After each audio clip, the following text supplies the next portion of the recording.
doing right now. It's just amazing. We've got a great program coming up at 7 o'clock. 7 o'clock live. It's going to be amazing. It's going to be unbelievable. But we're going to start today with this breaking news. First, let's put a shout out right now for www.noblegoldinvestment.com. That's right, www.noblegoldinvestment.com. Wow! How about this? Noble Gold is one of the sponsors of our show, as you know, and a Christian company, family owned, good friends of the ministry. And they have just been picked by the Consumer Affairs, the rating agency, as the overall #1 gold IRA company in America. Talk to the team today if you're thinking of precious metals, and if you act quickly now, they're giving away this 1/10 of an ounce.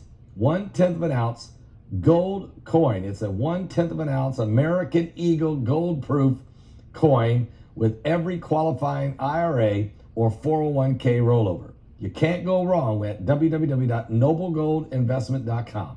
Tomorrow morning, call the team at 877-646-5347. That's 877-646-5347, and tell them Pastor Paul Begley sent you there, okay? They'll be glad to hear from you, and you'll be glad you spoke to them. I tell you that. Save that retirement fund. Don't let the devil and the IRS and everybody else take a whack at it. Okay. And baggage handler dies after getting hair stuck in airport machinery. Germani Thompson, a 26-year-old baggage handler, died after her hair got stuck in machinery as she offloaded an aircraft at Louis Armstrong New Orleans International Airport. The woman, who was employed by GAT Airline Ground Support, which contracts with Frontier, was working to offload an inbound aircraft after it landed when her hair somehow managed to get stuck in the belt loader.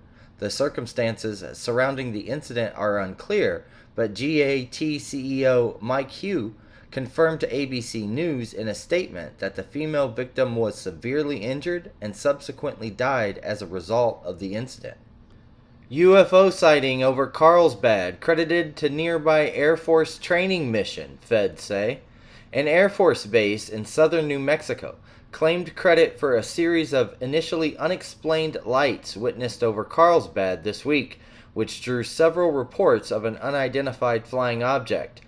The lights, which multiple Carlsbad residents said appeared in the sky at about 9 p.m. Monday during a lightning storm, moving strangely and seeming to multiply, lit up social media that night and the day after, as users posted cell phone videos and speculated the cause of the illuminations. Some users said at one point in the hour-long display, one of the lights erupted in flames and lit, appearing to explode. A dangerous sunspot with major solar flare potential is pointing at Earth.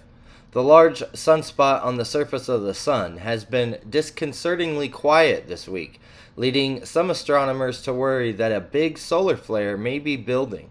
Sunspot AR3089, which is facing towards the Earth, has now developed a Delta-class magnetic field, meaning that it has built up enough energy that it may release X-class solar flares. That's the strongest class of flare, but there is quite a bit of variation within the X-class, which can produce as much energy as 1 billion hydrogen bombs on the most intense end of the scale.